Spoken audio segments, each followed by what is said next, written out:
Meecham Pharaga Ransom Tanba Tokpiyu, Center Amasung State Leingak na irang loishinbagi mahutta Kumhei amagum Yengduna Leibiganu haina All Manipur Meitei Pangal Clubs Organization ki President Yumkhaibam Hayatur Rahaman na phongdorakli. Hatada Labor Organization asigi office ta pangthokpa paugi mifam amada wafam ase phongdokladuna mahak na makhata na hai tha tara tare trom suraba lana sina bioi kayagi punsi manghankhre. Asuk warba matam masida hingnabagi damak thabak thiba oina recruitment yawba chatkiba mioi ahum phajinba amate amana thadoraklaga anina phajinduna thamjinba masigi mathakta amuk ransom tanbagi mawungda ama tawrakpa se yamna laibak thibane asigumba thawong asi matungda tawbigano lamdam asigda hojik thokliba thodok kaya asige waroishin puraknaba center amadi state Leingak ngasi fawba matik jaba thabak amata paikhatana laibase yaningde athubada waroishin nama puraknaba honabiyo phajinduna thamniba mioi ani ado tekta kaidana thadoraknaba Leingak na honabiyo haina so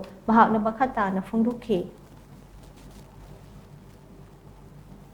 ꯑꯩꯈꯣꯏꯒꯤ ꯁꯤꯒꯨꯝꯕ ꯃꯤꯑꯣꯏꯕꯒꯤ ꯄꯨꯟꯁꯤ ꯀꯟꯕ ꯉꯝꯃꯛꯇꯕ ꯃꯤꯑꯣꯏꯕꯒꯤ ꯂꯥꯏꯐꯁꯤ ꯍꯤꯡꯕꯗ ꯅꯦꯅꯥ ꯇꯥꯅ ꯍꯤꯡꯕ ꯉꯝꯃꯛꯇꯕ ꯍꯥꯏꯕꯁꯦ ꯑꯩꯈꯣꯏꯒꯤ ꯋꯥꯔ ꯗꯤꯀ꯭ꯂꯦꯌꯔ ꯇꯧꯕ ꯑꯃꯗꯧꯅ ꯀꯟꯇ꯭ꯔꯤ ꯑꯃꯒ ꯃꯨꯛꯅꯕꯗꯧꯅ ꯕꯔꯃꯥꯒ ꯏꯟꯗꯤꯌꯥꯒ ꯃꯨꯛꯅꯕꯗꯧꯅ ꯑꯩꯈꯣꯏꯒꯤ ꯃꯤꯁꯨ ꯄꯤꯔꯛꯎ ꯅꯈꯣꯏꯒꯤ ꯃꯤꯁꯨ ꯄꯤꯔꯛꯀꯦ ꯍꯥꯏꯕꯒꯤ ꯑꯗꯨꯒꯨꯝꯕ ꯃꯑꯣꯡꯗꯧꯅ ꯇꯧꯔꯛꯄ ꯍꯥꯏꯕꯁꯦ ꯑꯩꯈꯣꯏ ꯅꯥꯀꯜ ꯑꯅꯤꯃꯛꯇ ꯑꯩꯈꯣꯏ ꯇꯁꯦꯡꯅ ꯍꯝꯕꯜ ꯔꯤꯀ꯭ꯋꯦꯁꯅꯤ ꯃꯩꯇꯩ ꯐꯨꯔꯨꯞ ꯏꯆꯤꯜ ꯏꯅꯥꯎꯁꯤꯡꯅꯁꯨ ꯇꯧꯕꯤꯒꯅꯨ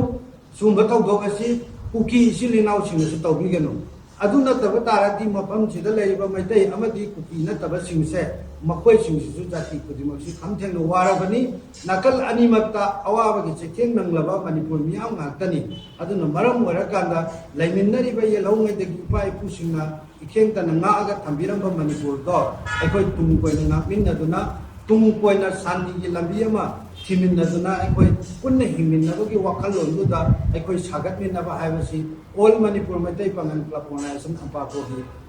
pandamni hai wafam sima thamjege